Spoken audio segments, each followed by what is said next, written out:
Bom dia, pessoal. Meu nome é Ivan Moreno, eu sou o CEO da Orbia, e a gente queria hoje inaugurar essa nova ferramenta de comunicação, esse novo modelo de comunicação com os nossos distribuidores, nossos parceiros de prestação de serviço, mas principalmente com os nossos clientes. Eu acho que mesmo nessa situação atípica que a gente está enfrentando hoje, a gente está muito feliz de inaugurar esse canal de comunicação e principalmente por inaugurar esse canal de comunicação com esses colegas que vocês já estão vendo aí na tela. Hoje aqui comigo estão o professor José Otávio Machado Mentem, professor da Exalc, presidente do Conselho Científico do Agro Sustentável e membro também do Conselho Superior do Agronegócio. A Tereza Vendramini, a Teca, ela é socióloga política, produtora rural e atualmente é presidente da Sociedade Rural Brasileira. E também com a gente, completando aqui o time, o José Luiz Tejon. O Tejon é professor, autor, palestrante, sócio-diretor da Biomarketing e uma das maiores autoridades que a gente tem quando a gente fala de agronegócio. E, além disso, faz um papel fundamental para levar um pouco do agro, para o conhecimento do agro para o público urbano.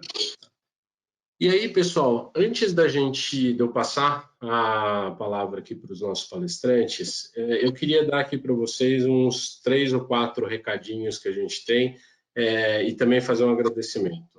Primeiro, eu queria agradecer toda a equipe de marketing da Orbia e o time da Biomarketing por ter conseguido organizar esse webinar em tempo recorde, conseguir botar tudo isso de pé, o pessoal da infraestrutura, para possibilitar que a gente inaugurasse esse canal de comunicação com os nossos clientes. Tá?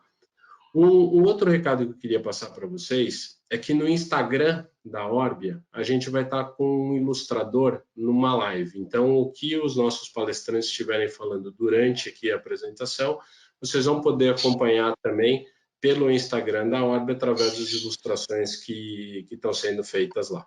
Tá?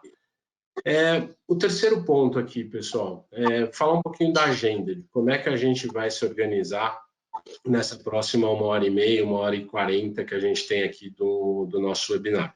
Tá? Eu começo fazendo um pouco da abertura, fazendo já essa abertura, e quero contar para vocês também um pouco das iniciativas que a Orbia está lançando para o mercado, está oferecendo para o mercado nesse momento que a gente está enfrentando. Depois dessa abertura, eu passo a bola para o professor Mentem, que vai falar um pouco sobre que alerta que vai ficar para o agronegócio depois dessa crise do coronavírus. Ele vai passar um pouco da perspectiva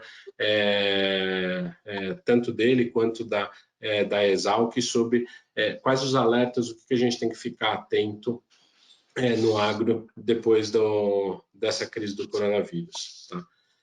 A Teca vai falar um pouco para a gente sobre a visão da sociedade rural brasileira e que, na minha opinião, é uma das organizações que mais tem legitimidade para falar em nome do agro dentro do país.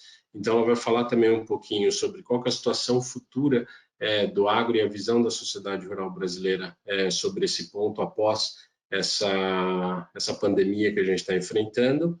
E aí a gente para um intervalinho de 5 minutos, tá? Para todo mundo conseguir tomar uma água, tomar um café e depois voltar aqui para a segunda parte do nosso webinar, onde o Tejon vai discutir com a gente como é que a gente pode se unir como setor e procurar soluções para o enfrentamento dessa situação, tanto a situação que a gente está vivendo agora, como uma possível recessão econômica que venha depois dessa situação momentânea. Após a fala do Tejon, a gente vai ter um momento de perguntas e respostas, tá? Então, tem uma conclusão e um momento de perguntas e respostas. Vocês têm aí na ferramenta que vocês estão vendo esse webinar, muito provavelmente naquele painelzinho ali do GoToWebinar que aparece do lado direito da tela, vocês têm ali uma seção de perguntas que vocês podem enviar essas perguntas para a gente. Eu vou estar aqui capturando essas perguntas, consolidando essas perguntas, e no final das 3 apresentações, eu repasso essas perguntas para os nossos palestrantes para a gente poder debater um pouco sobre os assuntos que foram discutidos e atender às dúvidas dos nossos participantes. Tá? Bom, pessoal, então vamos começar aqui, depois dos recados paroquiais dados, né? Vamos começar aqui um pouco com qual que são, mais do que a visão, quais são as medidas que a gente aqui da Orbia está tomando nesse momento. Eu acho que boa parte de vocês já conhece a empresa, já conhece a Orbia. A gente foi criado em meados do ano passado com a proposta de tornar o agronegócio mais digital, facilitar as transações entre os atores do agronegócio e conectar o produtor rural a uma rede de distribuidores e prestadores de serviço para que torne o negócio dele mais eficiente, mais produtivo e gere mais valor. Tá? Então, nesse sentido, a Orbia está organizada em 3 marketplaces. Tá? Um marketplace, que é um marketplace de fidelidade, onde parceiros, indústrias parceiras da Orbia fornecem pontos para os produtores rurais que adquirem um produto dessas indústrias e, a partir desses pontos, os produtores têm acesso a um menu de aproximadamente 500 serviços e 700 produtos. Né? A segunda vertical que a gente trabalha é um marketplace de insumos, né? Onde a gente permite que o produtor rural faça a compra direto do sistema de distribuição e do sistema cooperativo através da web. Então, os nossos parceiros de distribuição e nossos parceiros de cooperativas, eles habilitam o estoque deles dentro da nossa plataforma e possibilita uma compra online desses insumos pelos produtores rurais.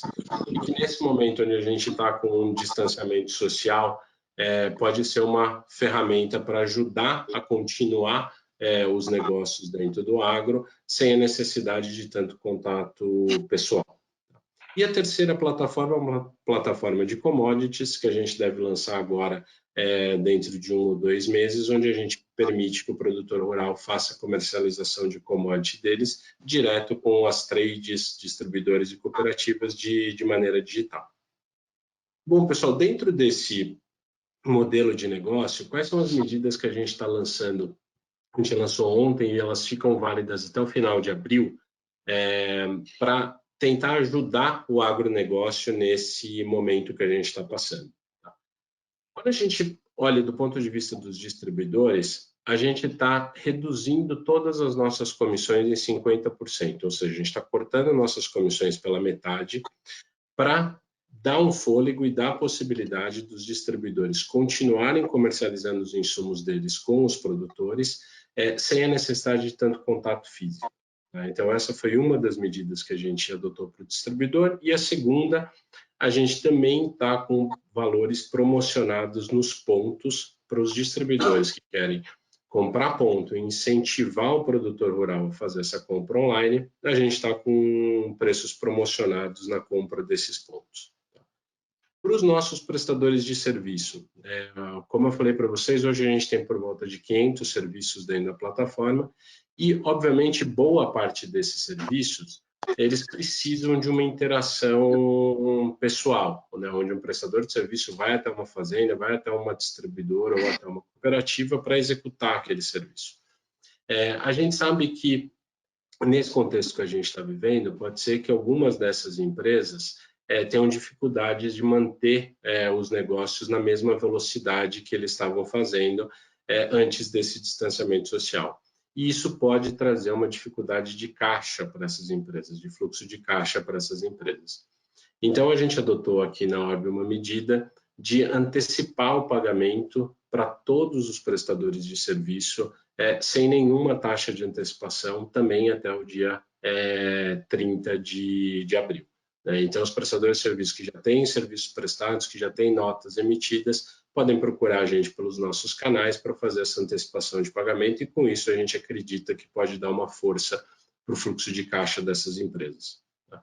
E o terceiro bloco, não menos importante, pelo contrário, acho que o mais importante de todo o nosso modelo de negócio, são os benefícios para os produtores. Tá? Então, as medidas que a gente tomou para os produtores rurais durante o final de abril são as seguintes: a gente não vai expirar nenhum ponto de produtor rural dentro dos programas de fidelidade durante o final desse mês, o mês inteiro de abril.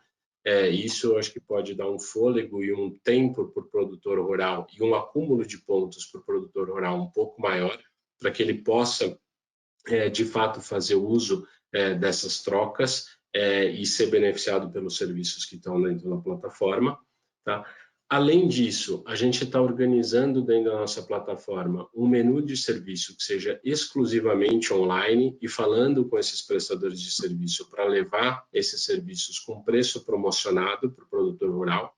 Então, assim, o produtor pode continuar tocando seu negócio, continuar se informando, fazendo cursos por um preço promocionado, e iniciativas como essa que a gente está fazendo hoje do webinar, de levar informação científica, que eu acho que é um ponto que a gente precisa tanto agora, né? Informação científica, informação baseada em dados, em números, para o produtor rural conseguir tomar a melhor decisão dele de como que ele gerencia os negócios dele durante esse período.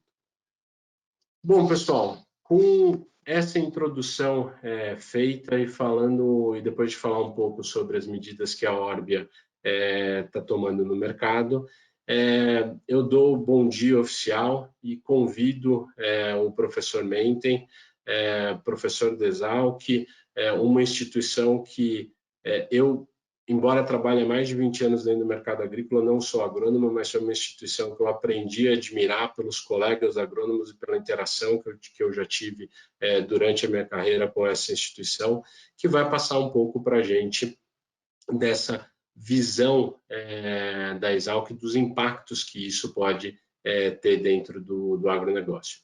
Professor, obrigado por aceitar o nosso convite, obrigado por participar aqui do webinar com a gente. A bola está com o senhor. Bom dia, Ivan. É um prazer participar dessa atividade. Bom dia, Teca. Bom dia, João. Prazer estar com vocês. Bom dia a todos que estão nos acompanhando. Então, a minha função aqui é falar um pouquinho sobre a crise do coronavírus e o alerta que fica para o agro. Eu vou começar falando um pouquinho, caracterizando o coronavírus, que a origem dele provavelmente foi no mercado de comida de animais silvestres na China, em Wuhan, Hubei, onde se comercializa animais vivos.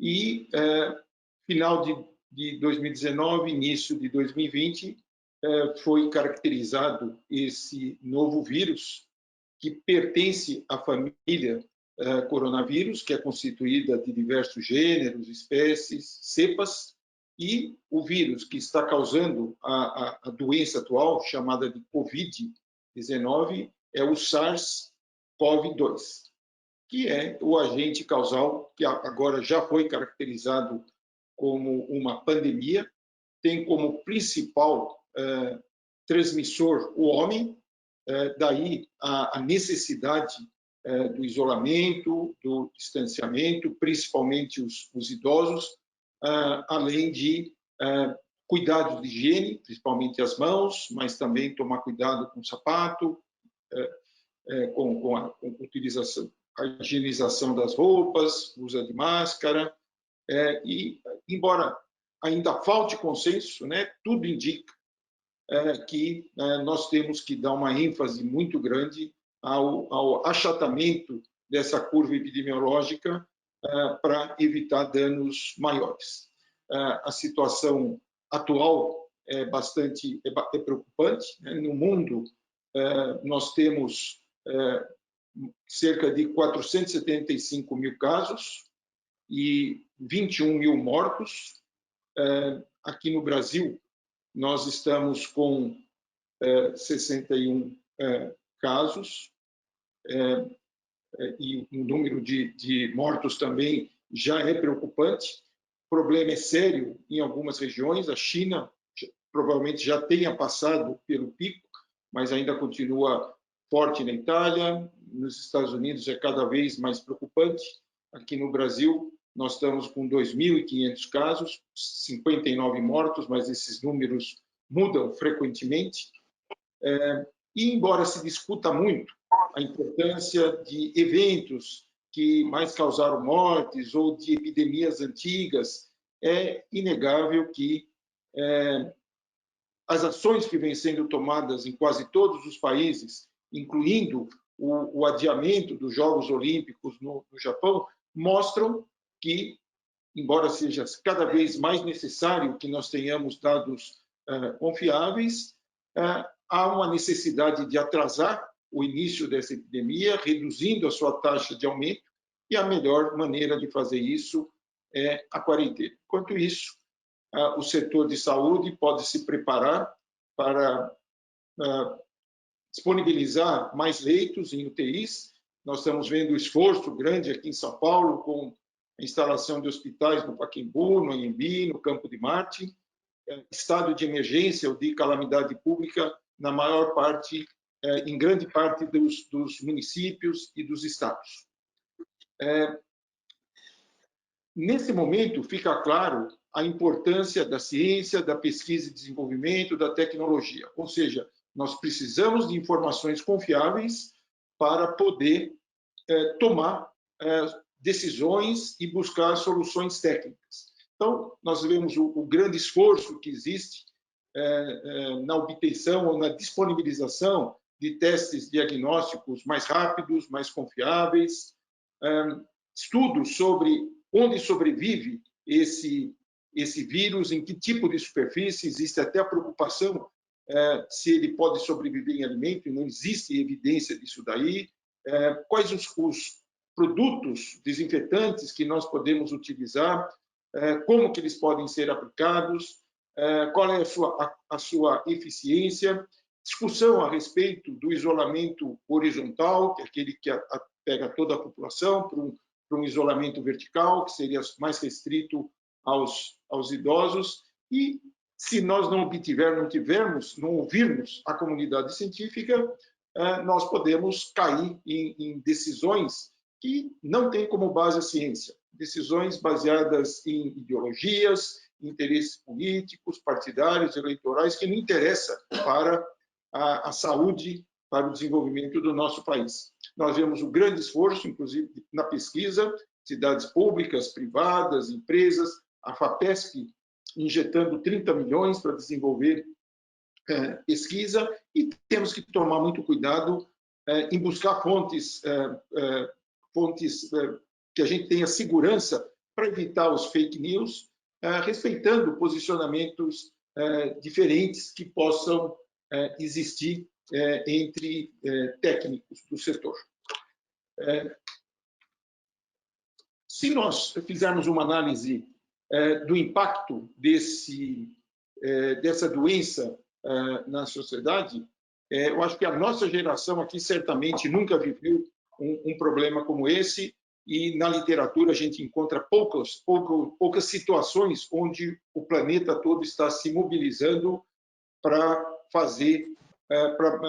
exercendo ações para tentar conter essa pandemia.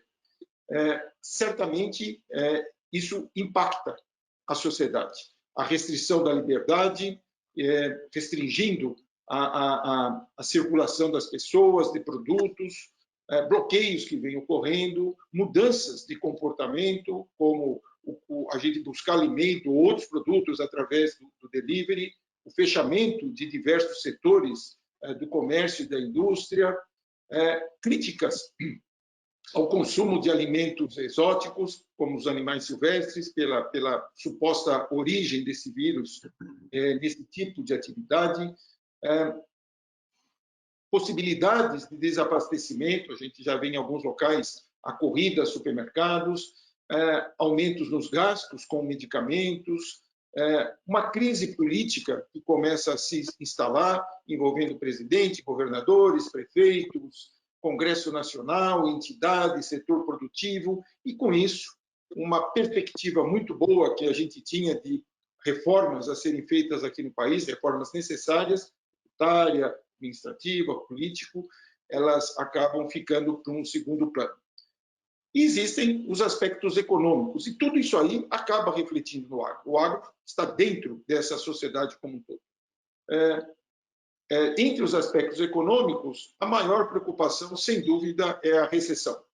Existem já perspectivas de uma redução muito grande no PIB, tanto no mundo, estimativas ainda iniciais aí mostram que o PIB ele pode cair esse ano aqui no mundo, chegando a menos 0,5%. No Brasil, existem estimativas aí que pode chegar a menos 2%. Então, é uma verdadeira guerra que nós temos que fazer para conciliar essas medidas necessárias com a redução dessa recessão que está se manifestando através do desemprego, essa perspectiva, quanto tempo uma empresa, principalmente na área de negócios, ela pode suportar fechada, 15 dias, 30 dias.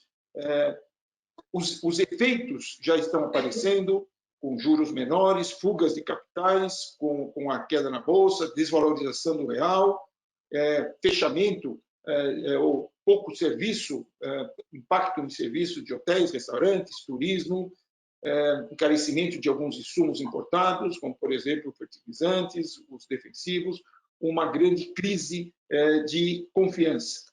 E tudo isso acaba impactando no comportamento das pessoas. Então, está aumentando o consumo nas residências, através de refeições em família, em grupos restritos, algumas pessoas se preocupando com estocar alimentos e outros produtos, um aumento na importância da educação sanitária, as pessoas tomando mais cuidado com a higiene, a busca de produtos cada vez mais saudáveis, mais seguros,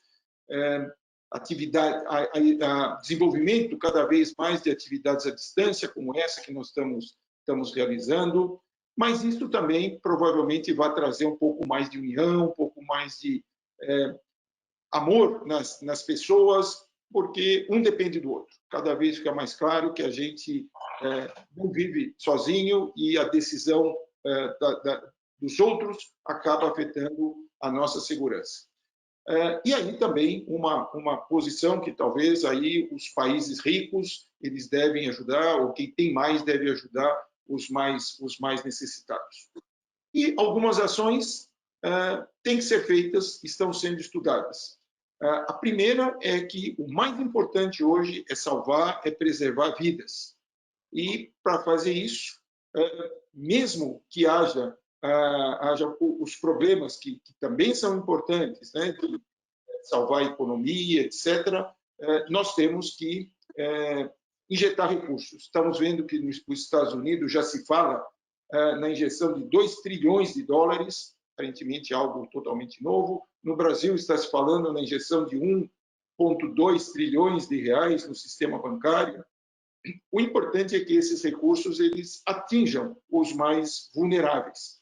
E nós temos aí vários segmentos vulneráveis aqui na nossa sociedade, desde os desempregados, mas passando também pelos informais, pelos microempresários, pelos autônomos, ou seja, nós temos que salvar as empresas, nós temos que preservar a economia, e essa é uma outra grande ação que depende de um plano, que depende do conjunto de atividades, mas, em primeiro lugar, para mitigar essa crise, é preservar as vidas. O que devemos ter como meta é que essa paralisação das atividades seja a mais breve possível e já se comece a pensar em ações como um crédito mais flexível, alguma forma de complementar a renda das pessoas e com isso, nós tentarmos minimizar esse problema.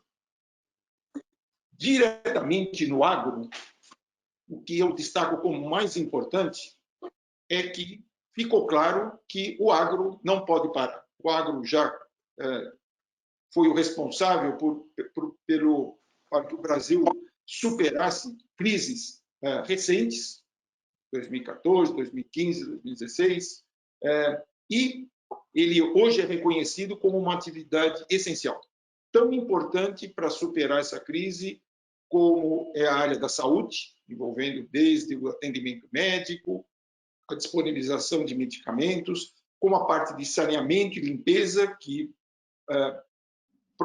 consegue colocar a cidade em ordem com um ambiente saudável, área de segurança, área bancária, área de energia, etc. Então, o agro hoje é reconhecido como uma atividade essencial.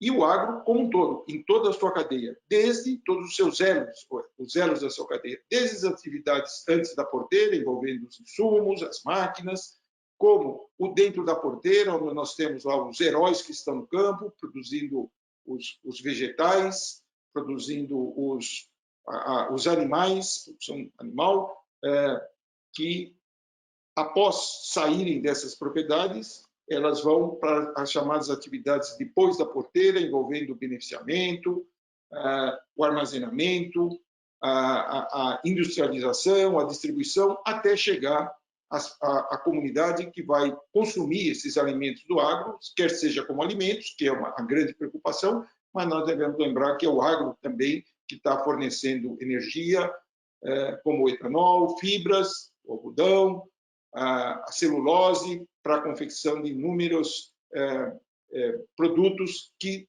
também vão ser importantes para a gente superar essa crise. E devemos respeitar muito esses trabalhadores que não vão poder ficar em casa todos os trabalhadores das cadeias do agro, eles são essenciais. Então, nós temos que zelar pela saúde deles, para que eles continuem exercendo a sua atividade, para nos dar o conforto de nós termos o alimento, a energia, as fibras. E a nossa contribuição para daqueles que não estão nessas cadeias essenciais, nessas áreas essenciais, é ficar em casa, é fazer com que a taxa de desenvolvimento dessa epidemia seja a menor possível. Ou seja, nós temos que respeitar e agradecer os nossos trabalhadores. Agora vai começar a época da colheita. Então, vai haver necessidade de gente trabalhando na cana, na laranja, no café. Tem os trabalhadores de hortaliças, das granjas, que tem que estar sábado, domingo, faça chuva, faça sol, eles têm que estar prestando o seu serviço. Mas é lógico que esse isolamento social já está trazendo alterações no mercado do consumo.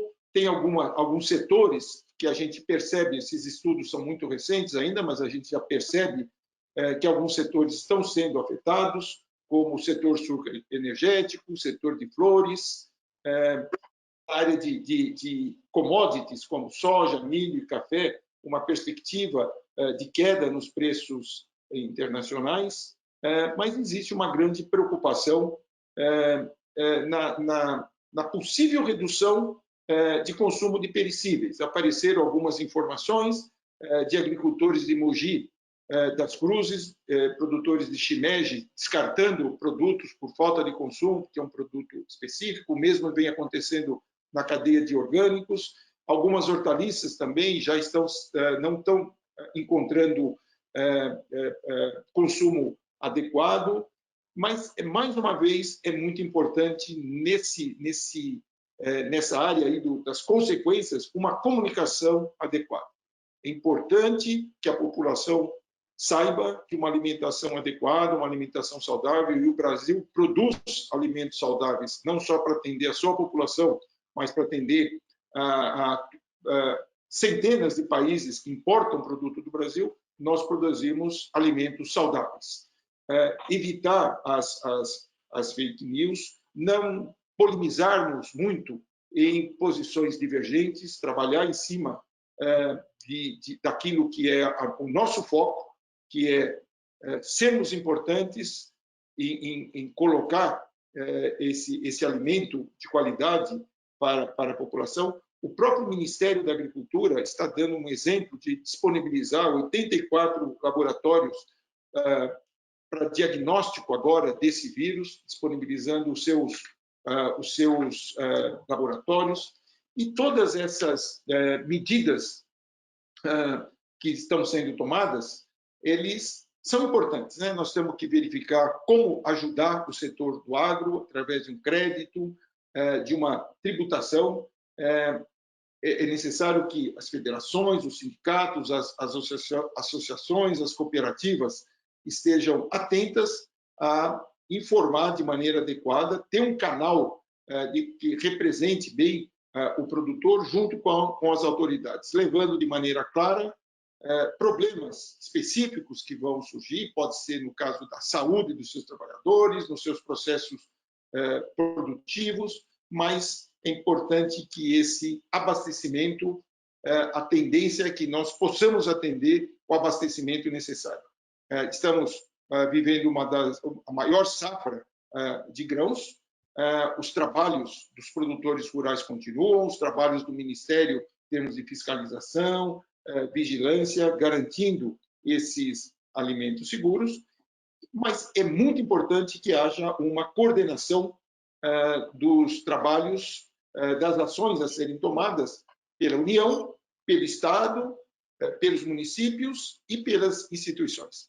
Quer dizer, é um momento que exige união, que exige tolerância de posições, mas é importante que o consenso e que todas aquelas posições embasadas no que vem acontecendo nos outros países, nos dados disponíveis na ciência, todo mundo que tem vivência está à disposição para ajudar a que essas decisões sejam tomadas de maneira racional, sempre baseado em ciência e tecnologia, para que não haja interrupção desse serviço essencial.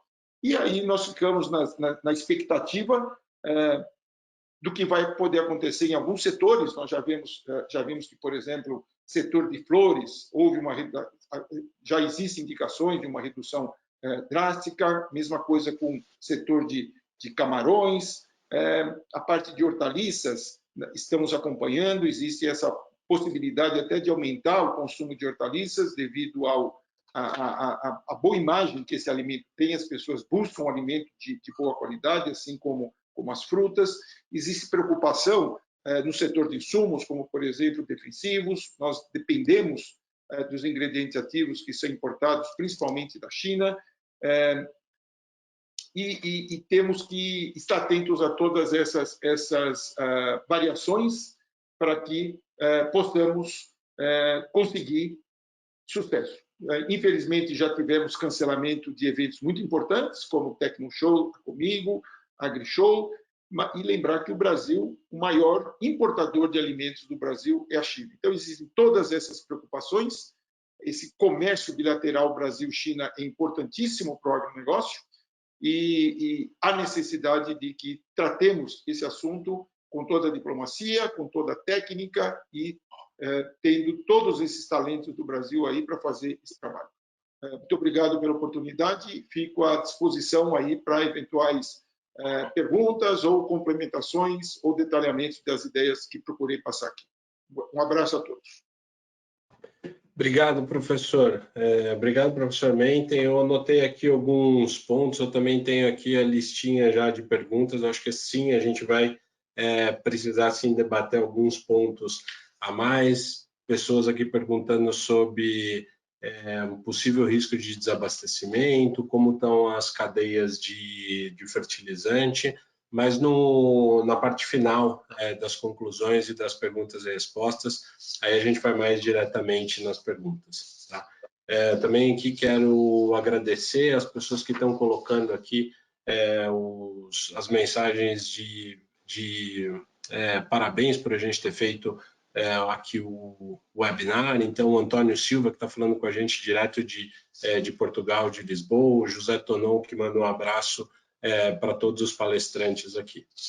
Bom, gente, a gente continua agora na sequência das nossas apresentações, e agora eu queria convidar a Teca, como eu falei para vocês. A Teca é socióloga política, produtora rural e atual presidente da Associação Rural, da Sociedade Rural Brasileira.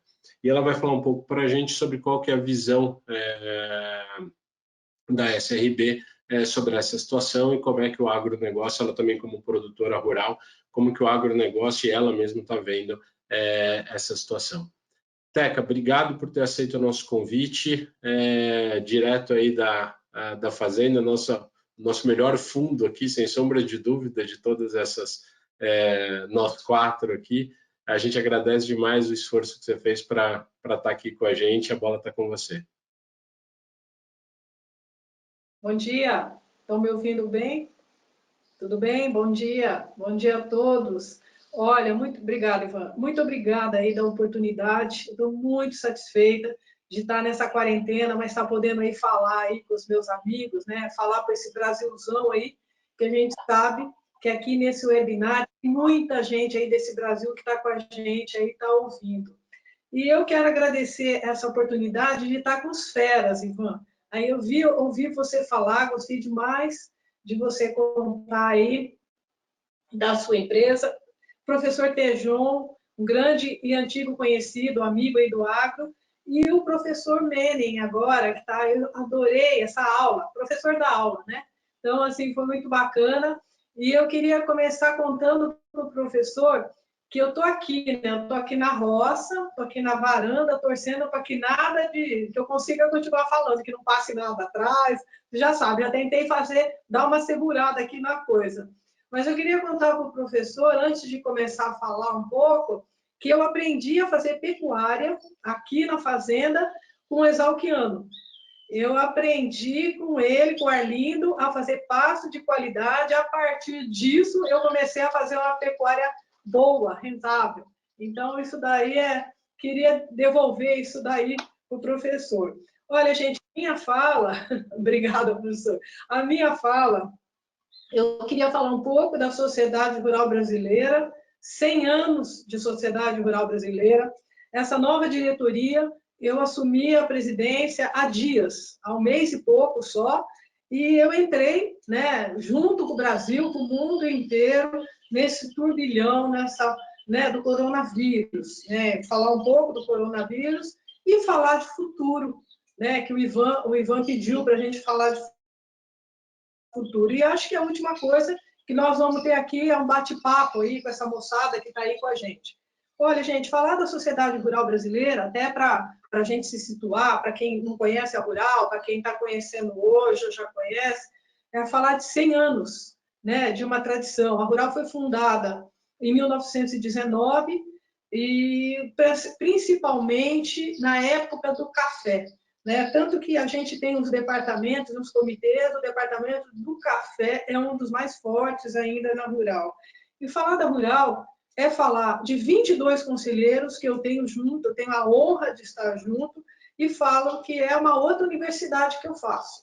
Ouvindo esses conselheiros, que são grandes figuras públicas aí do Brasil, que já trabalharam muito no agro e estão trabalhando ainda. Eu tenho a honra de ter 2 vice-presidentes, um é o Pedro de Camargo e o Sérgio Bortoloso, que estão junto comigo, fora os outros diretores, que fazem um trabalho muito grande. E falar da rural é falar de um trabalho de articulação política que a rural faz, mas também de levar todas as demandas dos produtores para todas as autarquias aí públicas, né? Para o governo, para os ministérios, para os secretários da Agricultura,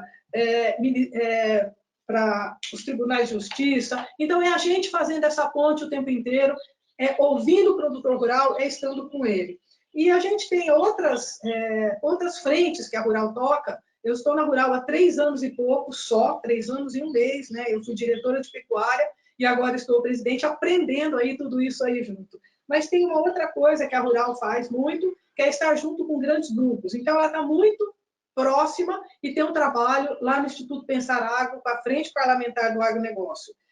E a Rural é organizadora da AgriShow, ela participa muito do Global Agrobusiness Forum, ela é uma organizadora, e da Exalc Show, aí da Exalc. E aí, gente, na Rural, a gente tem vários departamentos setoriais e comitês técnicos. Nos setoriais, eu vou só elencar rapidamente, que é o departamento de café, suinicultura, pecuária, que eu montei há 3 anos e pouco atrás, aprendi a fazer isso daí, porque eu também não sabia como montar um departamento de pecuária, eu fui na raça, deu certo. citricultura, esportes equestres e produção florestal. E a gente tem os comitês técnicos, que é um centro de debate e formulação de propostas para a cadeia produtiva. E esses comitês são sustentabilidade, jurídico, governança de terras, mercados e finanças, tributário e bem-estar animal. Mas tem um comitê técnico, que a gente está aqui hoje no webinar, falando aí para o Brasil, eu tenho certeza que uma moçada muito grande, e eu quero falar desse comitê, que é o de liderança e juventude. Quando eu vi que eu ia ter essa oportunidade, né, provavelmente poderia ser presidente da Rural, eu comecei a me aproximar muito desse comitê de liderança e juventude, e eu imaginava que era ele que ia me levar e que ia me ajudar a caminhar para frente. A gente está fazendo um trabalho muito grande junto aí com essa moçada que está junto comigo. Gente, aí, há um mês e pouco, eu sou presidente da Rural. Como é que é essa Rural hoje, né? Essa nova diretoria que está aí? Eu tive a oportunidade, e falo que sorte, né? Porque a gente não, às vezes quer fazer as coisas, mas também não tem a sorte de que as coisas elas caminhem bem. Eu tive a sorte de montar uma diretoria que são grandes figuras, como eu disse, de 2 vice-presidentes meus do agronegócio, com muita experiência, mas também com uma moçada. Eu tenho um diretor de 20 e poucos anos. Todos são produtores. Todos são produtores desse Brasil. A gente tem até se falado esses dias. Hoje de manhã eu gravei um vídeo aqui, mandei para a diretoria. Olha, eu acho que pela contingência, a gente está todo mundo na roça, está todo mundo trabalhando, está plantando. Então, isso está me dando uma força muito, assim, estou me sentindo muito forte de estar com essa moçada. E essa diretoria, ela chegou aqui, nós vamos chegar no coronavírus também, com 3 temas, né? A Rural tem os temas recorrentes que ela sempre trabalha, as pautas atuais do agronegócio que estão aí hoje é o coronavírus, né? E nós vamos ver, vamos falar sobre o corona, estamos falando, tivemos uma aula aí do professor, sinceramente, mas eu cheguei com 3 temas. Um é o ambiental, o outro é defesa sanitária e o outro é educação. Isso não foi uma grande escolha minha, né? O tema ambiental, a gente sabe que no ano passado, é só isso que se falou aí, né? O Brasil foi muito questionado, foi colocado muito em pauta aí, falando da parte ambiental. Então, ele pulou para dentro dessa agenda da nova diretoria. Outro tema que a gente está discutindo, né, é a defesa sanitária. A defesa sanitária também foi um outro tema que a gente trabalhou muito.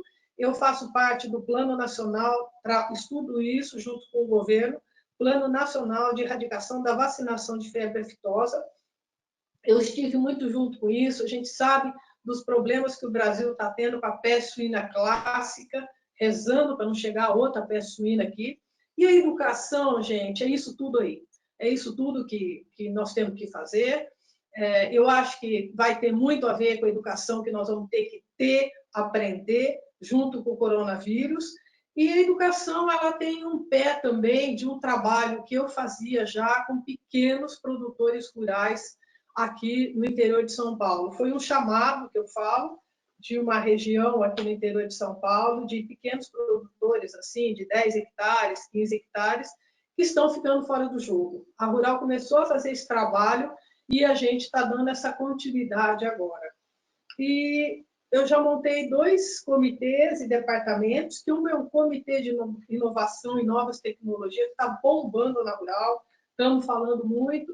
E nessa parte de ambiental, a gente já tem um projeto que já está bem andado, que é o Comitê da Amazônia em Marabá. Eu vou chegar em Marabá, eu ia agora, não preciso explicar para vocês que não estou podendo, não posso viajar agora, mas vou chegar lá. E quem nos representa nesse comitê em Marabá, que é o Comitê da Amazônia da Sociedade Rural Brasileira, é uma família de produtor rural, que é sócio da Rural, está há 40 anos aí em Marabá. Bom, gente, falando de coronavírus, né, que eu acho que é o tema aqui principal nosso, o professor já, sinceramente, já tocou em vários pontos aí importantes, mas eu acho que um dos pontos principais é o fluxo, né, de pessoas, escoamento de produção aí. Então, a Rural, essa semana, ela teve uma carta, né, que nós mandamos aí para o governo, para os ministros, para os governadores. Já outras entidades fizeram uma coisa bem parecida, eu acho que está todo mundo meio, né, assim, com o mesmo pensamento, que é pedindo que a gente consiga escoar essa produção, que a gente sabe bem que esses produtos são muito necessários nas diversas atividades aí do agro, né? As fábricas de ração, aditivos, os centros de distribuição.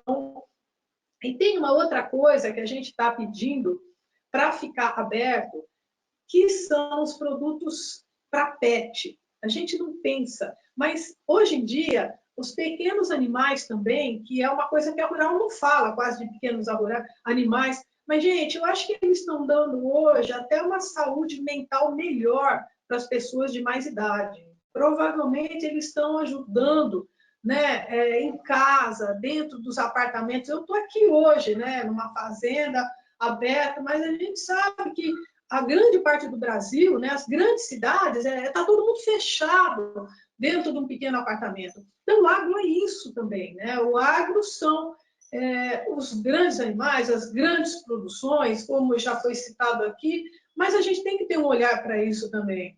Mas além né, de ter esse trânsito, de ter esse tráfico, de ter uma cadeia, né? Eu estava lendo ontem alguns artigos que fala, né, começa a produção dentro da fazenda e ela vai até o moço que coloca esse produto na prateleira do supermercado. São elos, né, que vão andando, que vão caminhando. Além de tudo isso, o agronegócio pedir para continuar, sabe, ele continuar sendo, continuar podendo ser feito, que ele não pare.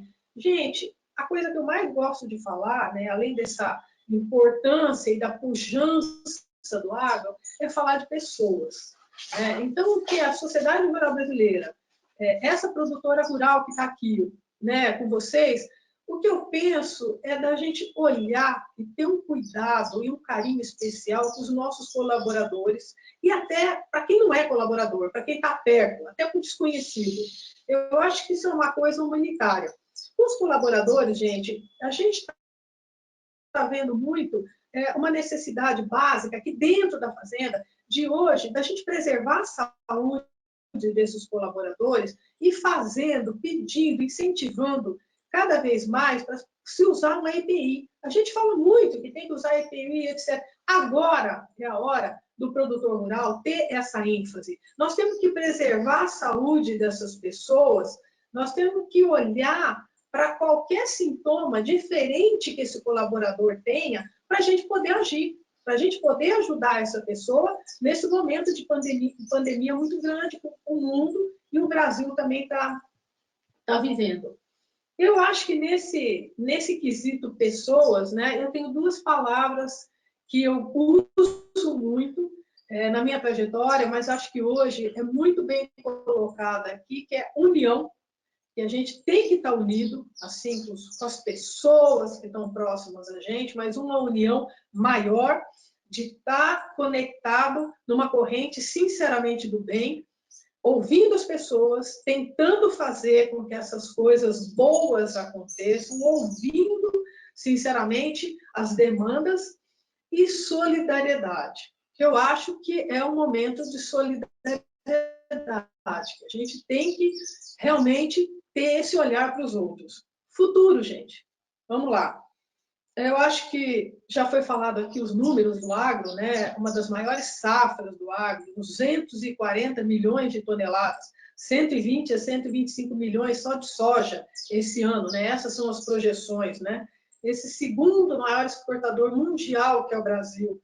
E tem uma outra coisa que eu tenho falado agora, nesse problema do coronavírus, né? Eu vejo o Brasil como, assim, problema de comida, o Brasil não vai ter. Nós estamos sentados, nós estamos em pé, nós estamos em cima da maior fábrica de alimento do mundo. É aqui que está tendo, né? Aqui que é produzido tudo isso. Mas como que essa maior fábrica de alimento do mundo, né, pode falar desse futuro, né, dessa pujança que a gente já tem. Mas tem uma outra coisa, mais outras palavras que eu uso muito, equilíbrio. Nós temos que ter um equilíbrio emocional para lidar com tudo isso que está acontecendo por aí. Outra coisa, que já foi falado aqui também pelo professor Menem, uma coesão dos governantes, né? Eu acredito que isso aqui é uma hora da gente estar junto, da gente ter um equilíbrio, sem disputas. E outra coisa que eu tenho pensado dentro do meu tamanho como entidade de classe, eu, como presidente da Sociedade Rural Brasileira, tenho de ouvir as outras entidades de classe, eu tenho que estar com ele, fazermos um trabalho juntos pelo agro. E eu acredito que só assim que a gente vai conseguir, sabe, minimizar isso e continuar com esse trabalho do agro. Gente, obrigada da oportunidade, vou continuar aqui. Eu estou até com uma canequinha aqui, que é um dos meus netos, né, que tem o Batman aqui, que é um super-herói para dar força para a gente aí. Vamos embora aí pela frente. Obrigada, Ivan. Obrigado, Teca. Estamos retornando aqui, agora sim, todos os pontos técnicos aqui resolvidos. Vamos, como a gente falou, vamos voltar agora para dar continuidade ao ciclo aqui das palestras. E agora eu vou convidar o Tejon, como eu falei no início, o Tejon é professor, autor, palestrante, sócio-diretor da Biomarketing e uma das nossas maiores autoridades no agro, além de fazer um papel, na minha opinião, fundamental para levar um pouco do conhecimento do agro para o público urbano na atuação que ele tem junto à imprensa. Tejon, obrigado mais uma vez pela parceria, por aceitar o nosso convite. Você é uma pessoa que conhece essa história da Orbia já há muito tempo e a bola está com você. Obrigado. Obrigado e parabéns à Orbia aí por esse trabalho de capilaridade e transparência, né? Vocês já estão se antecipando aí ao inexorável mundo que já chegou. E também vai aqui, quem sabe, um bom recado para a nossa Bayer, né, com as outras organizações da ciência, esperando aqui avidamente por soluções científicas, né, com relação a esses medicamentos que eu acho que vão também surgir. Mentem, você tratou do aspecto do isolamento, da importância da ciência nessa hora, e eu só queria aqui deixar já um alerta desde já, sabe? Cuidado na segregação dos velhos. Os velhos não são os cordeiros de Deus para livrar o coronavírus do mundo. E atenção, né? Tem velho, como eu conheço um, e vocês todos devem conhecer, o Penteado Cardoso, tem 105 anos de idade e ele está gerando muito mais riqueza, emprego e trabalho para o mundo do que muita gente aí mais jovenzinha. Portanto, Secundino de São José, velho Nishimura, olha, é uma velharada que, enquanto viva, gerava riqueza. Então, é muito importante a gente não ter as soluções simplificadas do ou, que, aliás, é outra coisa que gostaria de salientar aqui com relação à crise. Grandes líderes, eles trabalham com a conjunção e, não a conjunção ou. Né? E isso, e aquilo.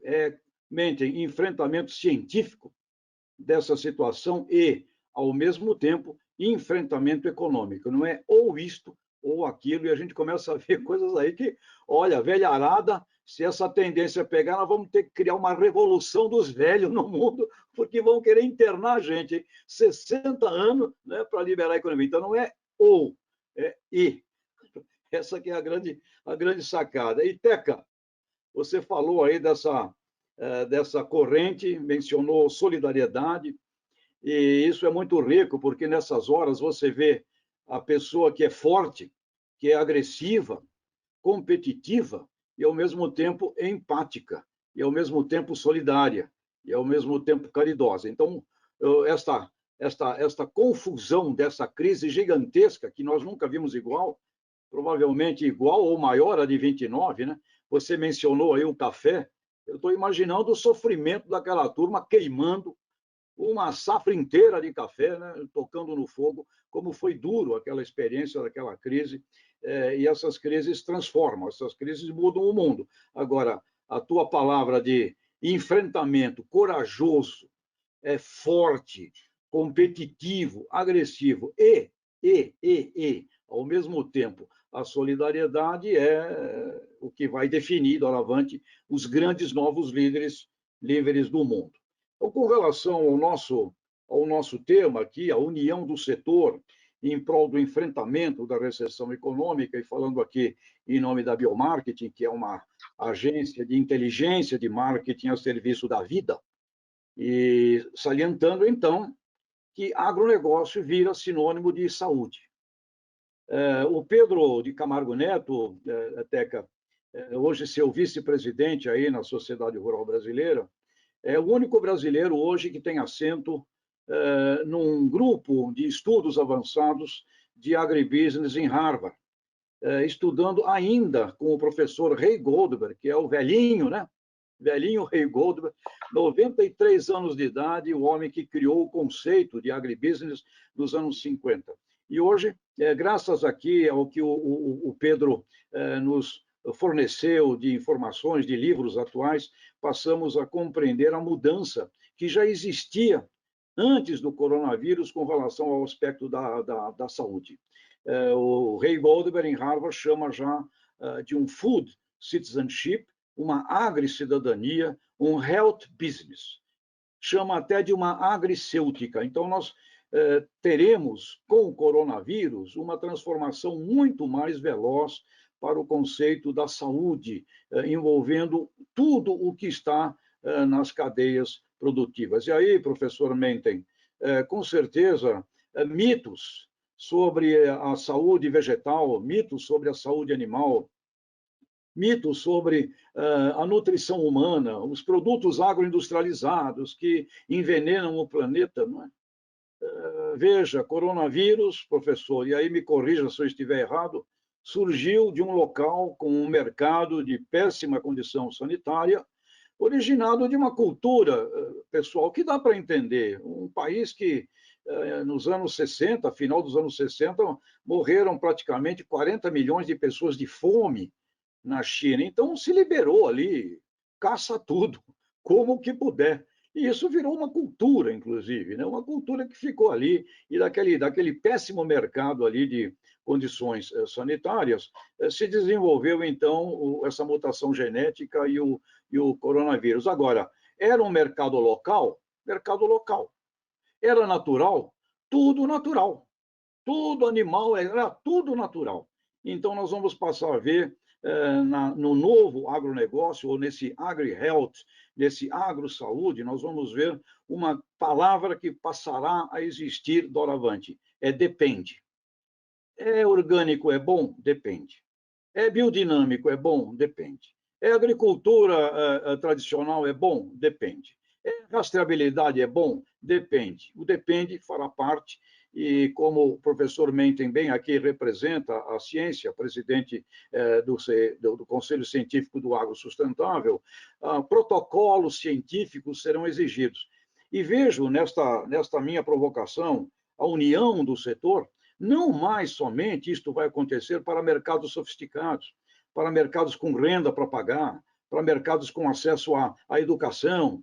Isto terá que acontecer em todos os cantos do planeta Terra, pois o local mais distante que a gente tenha, se ali existe um péssimo mercado de alimento, pode-se gerar centenas de experiências terríveis como esse coronavírus. Então, nós vamos ver uma transformação global e planetária, assumindo definitivamente o nosso negócio de alimentos, de bebidas, inclusive a agroenergia, que tem a ver com a saúde também, do ar, da respiração, aspectos do meio ambiente, da sustentabilidade, tudo isso será ligado de uma maneira muito forte e poderosa ao conceito de saúde. E nisto teremos que fazer, e aqui o elo da cadeia produtiva que se comunica com o consumidor, as agroindústrias, as marcas, os supermercados, passarão a ter também uma missão de educação e de consciência da nutrição com relação aos consumidores finais.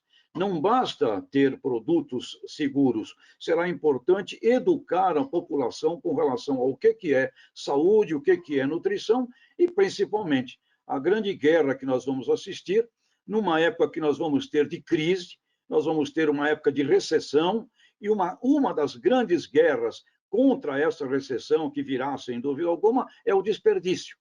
Hoje sabemos que 30%, 35% da comida gerada no mundo vai para o lixo, o desperdício. Então, a luta anti-desperdício será outra luta gigantesca do ponto de vista do agronegócio. Agora, o tema nosso é união do setor. E união do setor significa definitivamente, né, e aí a Teca representando o elo da originação do agronegócio, a produção agropecuária, significa entender o que Rei Goldberg entendeu em 1950. Precisamos do fertilizante, precisamos dos trabalhadores que trabalham na mina dos fertilizantes, precisamos do funcionário que trabalha na companhia geradora de tecnologia, precisamos do vendedor de insumos e de máquinas, precisamos do engenheiro de mecânica que trabalha lá na minha querida empresa onde trabalhei e aprendi muito, na Jato. Precisamos de transportadores, precisamos de caminhões, precisamos de supermercado, precisamos da agroindústria, que pega essas matérias-primas e as transforma e as processa, ou seja, cadeia produtiva. Essa visão de cadeia produtiva é o sinônimo de agronegócio. E esta crise está tendo uma contribuição muito grande ao entendimento disso. Porque eu estou vendo, por exemplo, ontem eu conversei com o nosso secretário de Agricultura, Pecuária e Abastecimento, o Gustavo Diri Junqueira, e ele me dizia, olha, eu estou aqui na secretaria com um telefone, com um grupo que identifica elos da cadeia produtiva que estão sendo interrompidos, e eu pego o telefone e ligo. Ou seja, o nosso secretário de Agricultura, Pecuária e Abastecimento está fazendo uma ação voltada a todos os elos da cadeia produtiva, como nós nunca fizemos. Então, está falando com o Márcio Milan, do supermercado, está falando com o pessoal de food service, está falando com prefeitos que andam me interrompendo aí por medo, por angústia, por ignorância, interrompendo a chegada, por exemplo, de trabalhadores rurais. Acabei de receber aqui do Davi, que é o diretor executivo da ANDA, Associação Nacional da Difusão do Adubo, fertilizante, né? Ele me mandou aqui uma mensagem agora dizendo, olha, em Unai, o prefeito proibiu a entrada de trabalhadores que estavam indo para lá para despendoar o milho das empresas de semente. Se os trabalhadores não vão despendoar o milho da empresa de sementes, nós passamos a ter problemas sérios do ponto de vista das nossas próximas safras. Sementes. Então, o que é necessário? É necessário a cultura do E. E como o secretário Gustavo ontem me disse, cabe à iniciativa privada a geração dos seus protocolos de segurança. Cabe ao empresário definir quais são os protocolos de segurança que ele vai estabelecer, por exemplo, com os trabalhadores que vão despendoar o milho, que vai fazer com o pessoal que vai começar a colheita do café, a moagem da cana, o pessoal que está trabalhando no CEAGESP. Se esse pessoal lá do CEAGESP para de trabalhar, a crise é gigantesca. Portanto, é necessário que cada unidade produtiva se comprometa com o estabelecimento de protocolos que protejam o seu pessoal. E a filosofia doravante para esta união do setor é o E, não é o ou. Ou eu faço isso, ou eu faço aquilo. Não, é o E. Como é que eu permito despendoar o milho lá em Unai? E lideranças. Ao mesmo tempo, como é que eu protejo a sociedade com relação à doença? Então, é o E. A cultura do E. São os novos grandes líderes que vão sair. Então, nós vamos ver, como eu acho que nós nunca vimos, uma consciência de cadeia produtiva. Aquilo que Ray Goldberg descobriu nos seus estudos em Harvard, chegará com muita ênfase. Nós vamos ver uma organização e uma orquestração de cadeias produtivas como nós não víamos até agora. Vale dizer que uma cadeia produtiva que se orquestrou de uma maneira extraordinária, e aqui não vai nenhuma apologia ao consumo de cigarro, mas é o pessoal do tabaco. Quando você vai ver a organização que, por exemplo, uma Souza Cruz fez na sua cadeia produtiva, tomando conta com Big Data de 27 mil famílias, querendo que eles não tenham nunca mais do que 50% de suas atividades voltadas ao tabaco, que eles se desenvolvam, que eles criem agroturismo, que eles criem outras atividades, e ao mesmo tempo, sabendo dentro dos 27 mil, quais são aqueles que vão ao futuro, quais são aqueles que não vão, quais são aqueles que precisam falar com os filhos, sucessão, as esposas, é simplesmente fascinante. Agora, se isto que o tabaco fez, exatamente porque a crise dessa atividade já veio há muito tempo atrás, o mundo inteiro é contra o fumo, esse pessoal, para se organizar, teve que fazer há 20, 30, 40 anos atrás o que muitas cadeias produtivas precisarão fazer agora. Se é possível fazer no tabaco, com 27 mil pequenos produtores familiares, e se cooperativas também realizam isso de uma maneira genial, cooperativas que têm como fundamento não deixar pessoas para trás, cooperativas são casas da educação, integradas, e outras organizações privadas que também são ótimos exemplos dessa preocupação na orquestração das suas cadeias produtivas. Nós vamos ver isto. Portanto, o consumidor, o novo consumidor lá da China, o que ele estará pensando? A On Strategy é uma organização que faz pesquisa de percepção dos stakeholders no mundo inteiro. Eles são baseados na Europa. Eles fizeram, a nosso pedido, uma pesquisa na China, há 3 anos atrás, sobre como os stakeholders chineses viam o setor de proteína animal brasileiro. E o que surgiu? Percepção nenhuma. Ou seja, temos uma imensa oportunidade, como disse aqui o professor Menten agora, uma imensa oportunidade de comunicação. Mostrar como é a organização, a segurança e a qualidade das nossas cadeias produtivas no setor animal, que são extremamente bem desenvolvidas e já resistiram a grandes crises, né, no comando, inclusive, do fantástico querido Francisco Turra, pela BPA, enfrentando aí reuniões e objeções planetárias. Portanto, o que essa pesquisa mostrou? Que a nossa percepção é traço, a gente não é percebido, apesar de ser um gigantesco fornecedor. Mas surgiu um traço dessa pesquisa, um tracinho daquela pesquisa que me chamou a atenção. Stakeholders disseram: o Brasil é um país de gente corajosa, valorosa, porque eles estão distantes, muito longe daqui, e enfrentam problemas que a gente sabe que eles enfrentam, de logística, de um monte de problema, e eles conseguem trazer aqui para a China produtos competindo aos maiores países do mundo. Surgiu um traço nessa pesquisa, Teca, e Ivan e Menten e os nossos aqui internautas acompanhando esta nossa conversa, um traço de coragem, de valor. Eu pedi a eles, se for possível, porque isso tudo eu estou pedindo que eles façam de graça, né? Vamos ver se eles fazem essa outra para nós.